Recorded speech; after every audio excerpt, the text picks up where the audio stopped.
Look at this very well organised professional car for equine dentistry.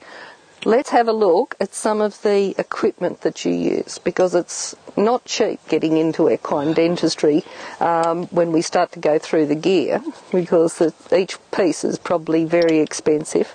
Yeah, most of my equipment's made in the US, but we've recently been working with an engineer to design and make some hand tools here in Australia, which is great. Yeah. But to start off with, your basic kit of tools, you really, you need to purchase them from the US. Right. They're the main manufacturer. This is the most important piece of equipment. It's what we call a full mouth speculum, or the gag, commonly known. And it's important because it actually supports the incisors top and bottom,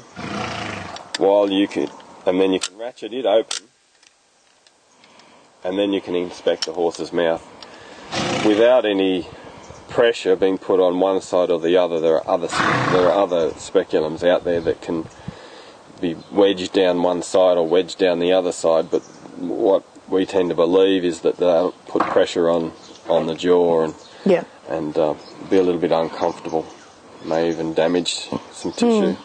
Now, it looks cruel, but of course it's not. Yes, it looks It looks a terrible implement, but it protects also the operator. That's correct. As well as gives you a very clear view inside the mouth. That's right. Inspection of the whole mouth is the aim of this device. And of course, when you start rasping, or calling it floating, you also don't want the horse mucking about and therefore damaging itself. That's right. And ending up with more damage than it started with. So usually it sits nice and comfortable on there. And it's surprising how well even young horses accept tolerate it. If you just go about things nicely, calm and just, like you're doing anything new with a horse, you just do it slowly and calmly, and they tend to accept it fairly well. We've got an enormous big syringe, and what I can do with that is actually flush the horse's mouth out. It's important that when I go and inspect the mouth that I can, that there's no pieces of food that I'm feeling that can sort of. Well, I've got a couple of horses that just love to keep little balls of food sitting in the side of their mouth. Which brings me to the point I try to teach everyone that owns a horse is that the best thing you can do for your horse at home every day, or if you can, is wash their mouth out with a hose. If they accept the hose, it does several things. One, it desensitizes that area for for touching and might make it easier for me if I come along, or another dentist, to do some dentistry, and flushes all the particles out which might get lodged in between teeth and whatnot, and rot and decompose and cause a problem. And it also rewards them after they've been ridden. If you do it in a nice way, horses will quickly learn to really enjoy it, because it cools them down, refreshes them, and they do it naturally in their own horse trough, in their own water trough.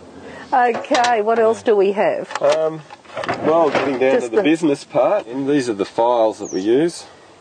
They're called floats, a particular type of file, and they have a very sharp blade that's attached to the head of the file. They're all stainless steel.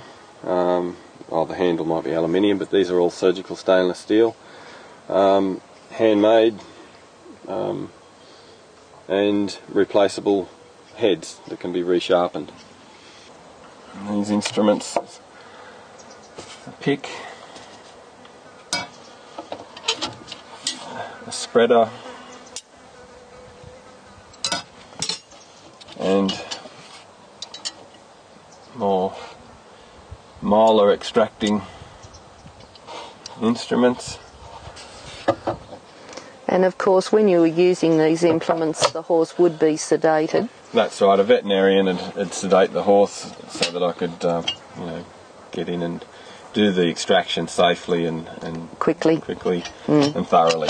Is the most important thing. Yeah. So there's an array of different hand files that we can use. More and more people dentists are tending to go to an electric tool. This is one of my hand pieces that I use. It has a burr on the very end of it. The burrs and the blades actually are made of tungsten carbide, which is very hard. The next material is diamond. And this spins at roughly 2000 RPM, but I can change the speed with a pedal. These are used mainly for corrective dentistry, but more and more dentists are just using them as routine filing, floating is what we call it. The basic kit, and then I've got other implements that will, as you can imagine, pull teeth out, and little tiny files that can do delicate work. Bits and pieces. The little instrument here, it's called an elevator, and it can pop out caps and other little tiny teeth.